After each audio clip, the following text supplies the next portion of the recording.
Work your ass off. There is no magic pill. It drives me crazy to go to the gym. You read 1 hour a day. I went and worked out 5 hours a day, and I was working on construction with 24 hours a day. Organize your day. Work hard. I'm here to talk about success.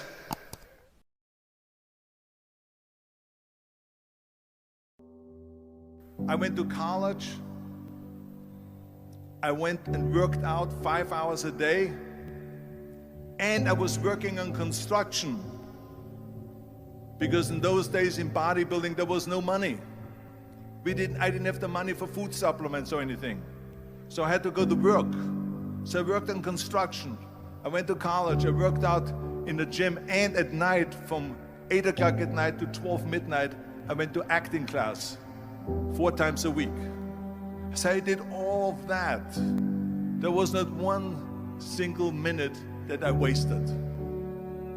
And this is why I'm standing here today. With the age of 20, I went to London and I won the Mr. Universe contest as the youngest Mr. Universe ever. And it was because I had a goal.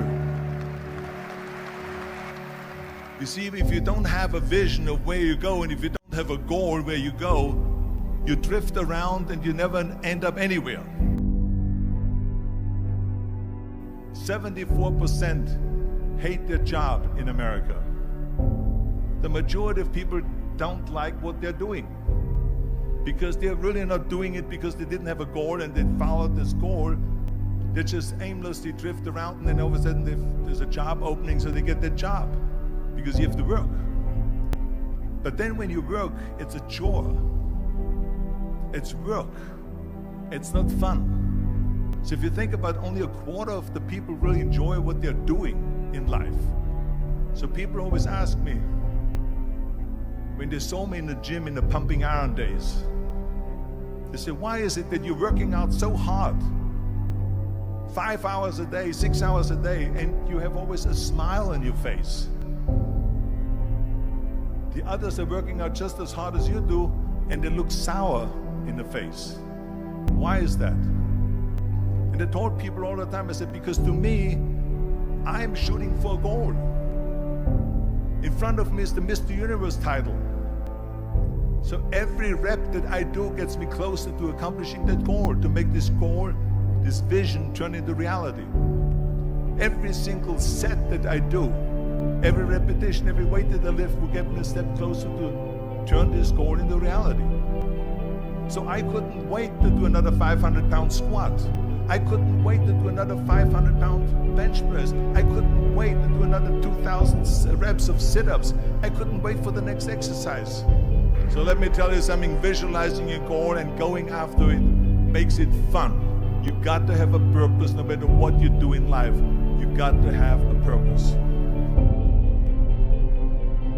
And Muhammad Ali worked his butt off, and I saw it firsthand. And I remember that there was a sports writer that was there in the gym when he was working out and he was doing sit-ups. And they asked him, how many sit-ups do you do? And he said, I don't start counting until it hurts. Now think about that. He doesn't start counting his sit-ups until he feels pain. That's when he starts counting. That is working hard. And so you can't get around the hard work. It doesn't matter who it is. Work your ass off. There is no magic pill. There is no magic out there. You cannot get around. You have to work and work and work. Make sure of this and make sure of that and all that stuff. So it's work. And it drives me crazy when people say that they don't have enough time to go to the gym for 45 minutes a day and work out.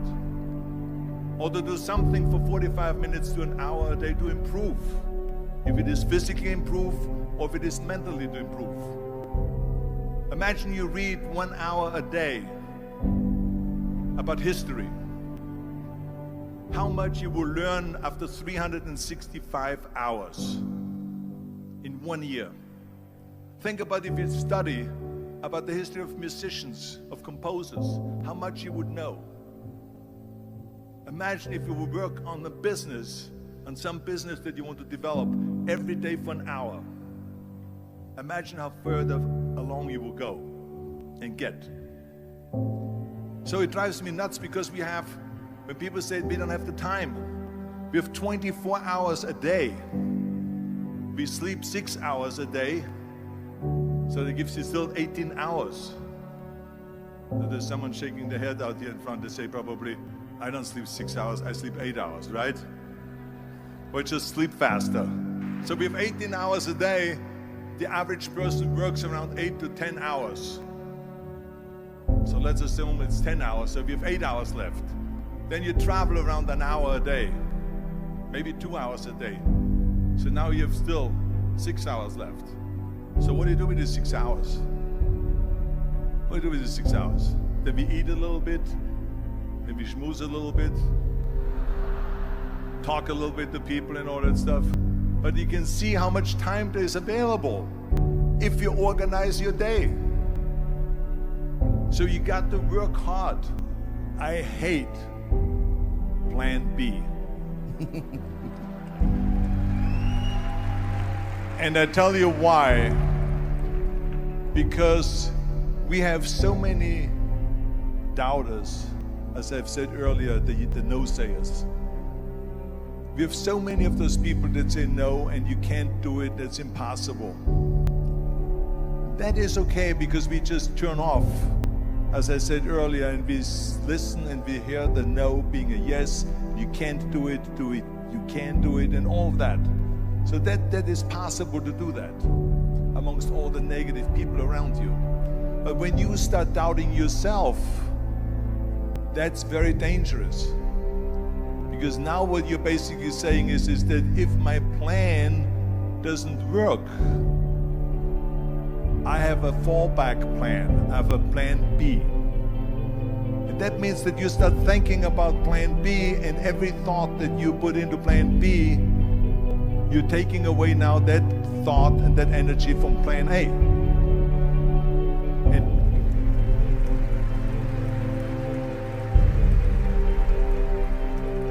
And it's very important to understand that we function better if there is no safety net, because plan B becomes a safety net. It says that if I fail, then I fall and I get picked up and I have something else there that will protect me.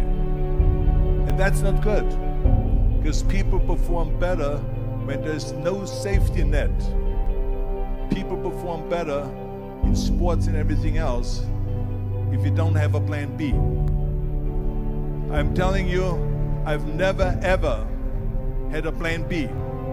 I made a full commitment that I'm gonna go and be a bodybuilding champion. I made a full commitment that I'm gonna be in America. I made a full commitment that I'm gonna get in the show business and I'm going to be a leading man. No matter what it takes, I will do the work. I will do the work over and over and over until I get it. And the same was in politics, in everything like that. So to me, it is very dangerous to have a plan B, because you're cutting yourself off from the chance of really succeeding. And the reason, one of the main reasons why people want to have a plan B is because they are worried about failing. What is if I fail, then I don't have anything else?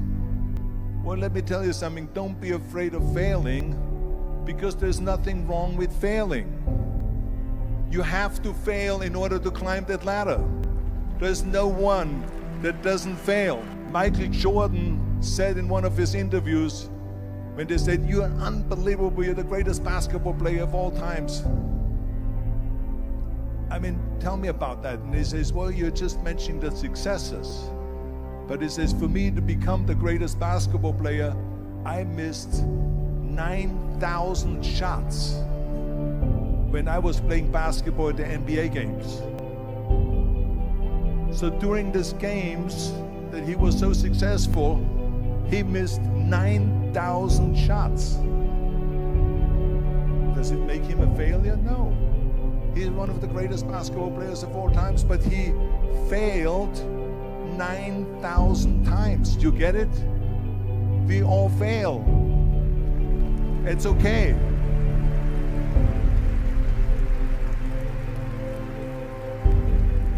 What is not okay is that when you fail, you stay down.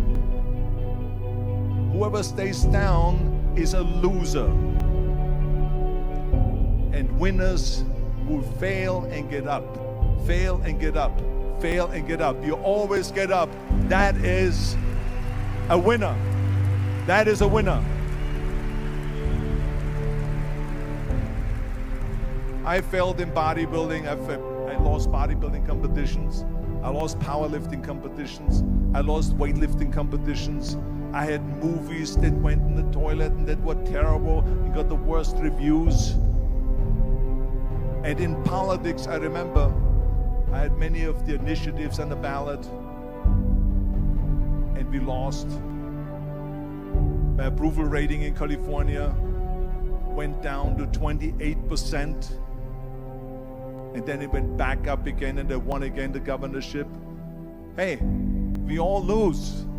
We all have losses. This is okay, and this is why I say don't be worried about losing, because when you're afraid of losing, then you get frozen. You get stiff, you're not relaxed. You got to be, in order to perform well in anything, if it's in boxing or if it is on your job or with your thinking, is only happening when you relax. So relax. It's okay to fail. Let's just go all out and give it everything that you got. That's what it is all about. So don't be afraid to fail.